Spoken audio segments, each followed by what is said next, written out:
Hey guys, what is up and welcome back to my channel. My name is Ella and in today's video we are going to be talking all about how to make the best first class lecture notes. Now I have to say at this point I have got note taking down to a science. I have to say that over my 3 years at university I have definitely honed the best system for note taking that there is, and ultimately these tips will help you do better in your degree because good notes equals good essays, which equals good grades. Just before we get into this video, don't forget to give it a huge thumbs up and subscribe to my YouTube channel if you'd like to join my little YouTube family that we've got going on here. I would love to have you, and without further ado, let's get into the video. Okay, so first things first, I'm going to be talking about the note-taking essentials. First thing you are going to need to make your best lecture notes is a lever arch file. Now I think I got my one from Amazon. I think it was under £5, so really cheap.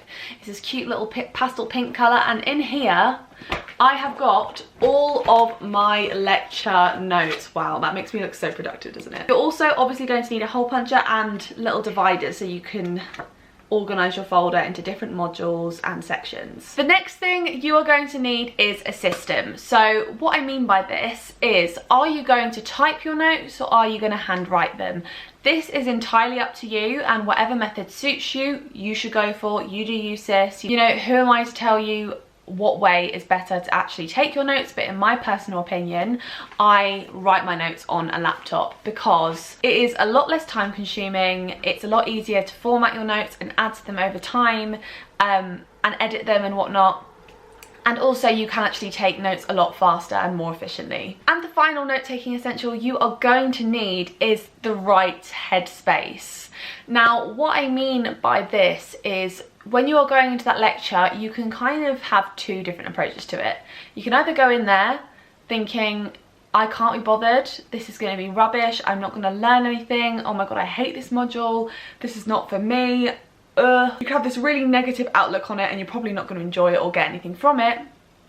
Or you can go into that lecture, regardless of its content, thinking, okay, I'm going to try my best to take something from this lecture. I'm going to be interested, I'm going to be motivated, I'm going to take good notes, and I'm going to actually try and learn something from this lecturer. Okay, let's talk about getting started on your lecture notes. So these tips are before you even go to the lecture. You know, I'm talking all of the stuff I'm about to say applies a few days before the lecture, maybe the day before, maybe even the morning of. So one of my biggest tips for note taking in general is to pre-format your notes. So what this means is basically before you get into the lecturer usually should have posted the PowerPoint slides before you even get in there. And because those slides are already readily available to you before you get in there, I think it's a really good idea to check them before you get in. Write down any titles, subtitles, you know, have a quick skim read of everything, and just have the general structure laid out in your notes before you get there. Now, the reason for this is that it allows you to look at the lecture material in a critical way,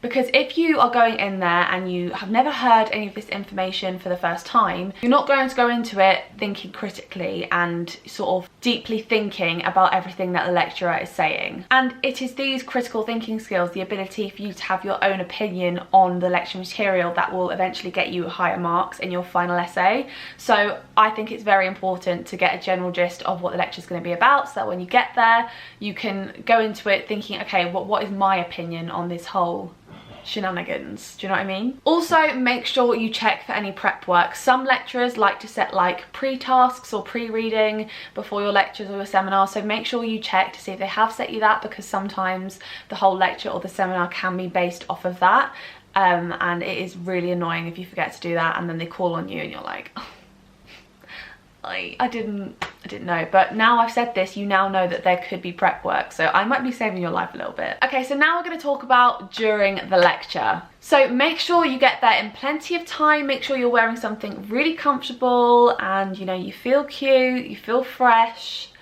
Make sure you get your coffee, your snacks, your water, just anything to make you feel comfortable and to help you remain focused within the 1 to 2 hours that you're there. Okay, so you sat down, you've got your laptop or your notebook out, you've got all your snacks, your coffee, you've got everything ready, you're there in good time, and now the lecture is about to start. And my biggest tips for note taking whilst you're actually there is to not write down what is on the board, but to write down what the lecturer is actually saying. The reason for this is that you can access the PowerPoint slides at any time, really quickly, really accessibly through your online learning platform. But to go back and actually listen to what the lecturer has to say again on a pre-recorded situation, that's going to take a lot more time than just quickly skimming through the PowerPoint slides and finding what you need. So I would recommend only writing down what the lecturer says. But with that said, do not write down everything that the lecturer says. Don't write down everything. Listen first and actually understand and absorb all of the information first. Once you understand it and you feel like you've got an actual grasp of what they mean, then write it down, but write it down in your own words. This will help you in the long run because it will actually mean that you're internalizing the information and you're not just blankly writing it down, not actually understanding any of it. Do not just be one of those who manically scribbles absolutely everything down, because it's not going to help you in the long run. Now, if there are parts in the lecture that you do not understand, then make notes of any questions you have or highlight bits that you just can't grasp. Now, I will come back to this later, but it's very important you understand where your gaps of understanding are, so that when you come to looking at your notes or your assessments, you know exactly what it is you don't understand, and so it's very easy to get help when you actually know what it is, where the missing link is between your full understanding of the concept. Okay, so now the lecture has finished and you're at home, you're sat going through your notes, whatever else. When you get home, open up your laptop and have a look at what you've written. Go through it all, check there are no spelling or grammar mistakes. I'm saying this because there's nothing more irritating than printing out your notes and realising that you literally just haven't made any English sense for the past 2 hours. So now is the part where you look for all those little questions you've written down and the little bits where you've highlighted things you don't understand. You look for all of those bits that you've, pointed out, your gaps of understanding. And now is the time that you start to compose emails or organise meetings with your tutors and lecturers. Alternatively, you can spend time online looking for your answer, although I would recommend actually going to ask your lecturers. I mean, we're paying 9k a year, guys.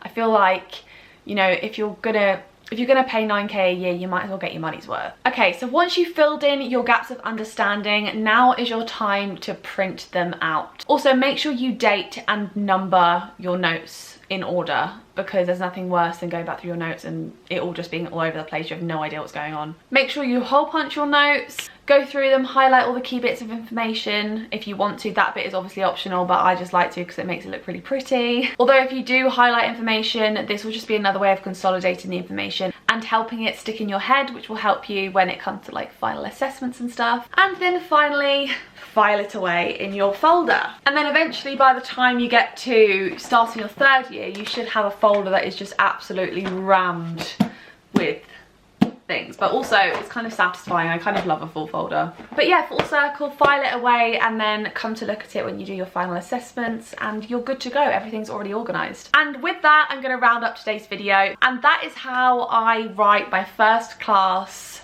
A-star, whatever you want to call it, lecture notes. Genuinely, this system works so well for me. I've got it down to a science now, and it just helps me learn the information so much easier.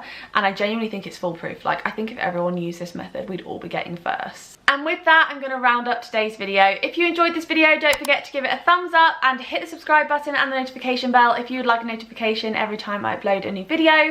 If you'd like to follow me on Instagram, then my handle is @ella.houghton. Follow me on there for all the most up-to-date information on what is going on in my life, and follow me on TikTok. My handle is @ella.houghton and the last O is a 0. I really hope that you enjoyed this video, and I will see you in the next one. Bye!